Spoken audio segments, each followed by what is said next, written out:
All right, so what are the biggest challenges that people are facing that's keeping them from actually getting to that next level from where they are to where they really want to be? Well, everybody's got a ton of ideas, a ton of ambitions, a ton of challenges and issues and struggles and circumstances, but what remains the same are these three simple things. And I know this from my own experience and from working with a lot of people and helping them change from the inside out, which is number one is taking ownership and to recognize that I am the common denominator in my life. I am what's always present in any problem, any adventure, any great experience, any breakthrough opportunity, any bad habit, any recurring pattern. It's always coming back to me. I'm what's going on with me. Therefore, I can't keep blaming the outside world, the economy or the government or my boss or my neighbors or the car. Like, yeah, that stuff happens, life happens, but I can't fix the outside world. I can change the way I experience things, and I can change what I expect. And so that's about living from the inside out. So number one is recognizing and owning that I am the common denominator in my life. And number two is recognizing that if I live from the inside out, I get better results. And I think everybody actually knows that. Yet practicing it is another thing. So number three is like, well, all right, I get it. That's a nice concept. I understand. But yeah, Todd, I've read a bunch of books. I've gone to seminars, and I've had a coach, or I am a coach. How come I'm still not happy? How come I'm still not getting the levels of success that I want? Or how come I can't sustain it? How come I get so far and then it crumbles apart? Or how come I make stuff manifest, but then it's not quite what I wanted, or it loses its zest and attraction?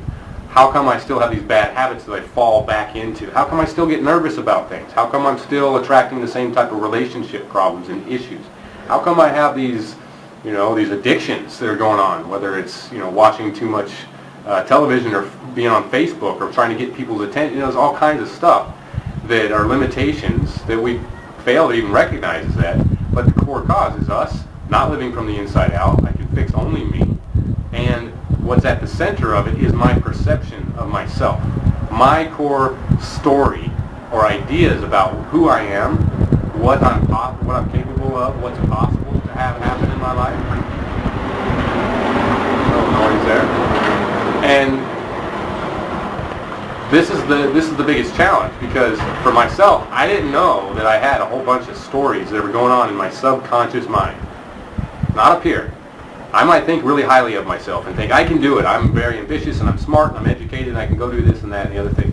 But my subconscious mind is what's been on since I was a tiny baby, since before I was born, and it has its own ideas. And so misperceptions that usually happen in early childhood basically is like creating a map of how the world works. So if there's any misperception about how the world works or who I am or what I'm capable of, or if I open up for love, I'm going to get smacked in the face, or if I try to be more successful than the average person, they're going to laugh at me or they're going to ridicule me or tear me down. All kinds of stuff that we deal with that we don't recognize is actually just a story that's being projected into our lives again and again. And that's why after decades of being on the planet, somebody can still have the same recurring patterns going on and not know why. So that's my main job, is to help people be able to find that one main thing and then expose it and see how, that's what's causing all these other problems. My decisions, my thought behavior, my external physical behavior, my choices, my actions, my habits, all that stuff is coming from this idea that I'm not good enough to be happy. I'm not good enough to be loved full time.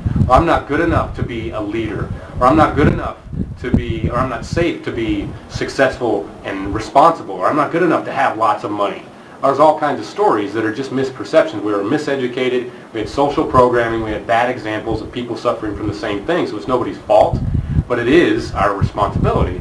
And that's what I like to help people do, because if you make that little micro adjustment on the inside, then all this stuff on the outside changes drastically. Rather than trying to do a lot of work, fixing this, fixing that, it's like treating symptoms rather than dealing with the cause. So I deal with the core cause. That's what's changing your life from the inside out. That's what transformation process is really about, and that's what transformation coaching facilitates. Awesome, dude. So now that we know a little bit more about how the problems come from the inside and again, it's just like for me, way back when I was a kid and, you know, I had no clue. What's the next, like, what's the process that takes them from there to getting it out and then getting the things that they actually want by using that process? How they custom fit their life?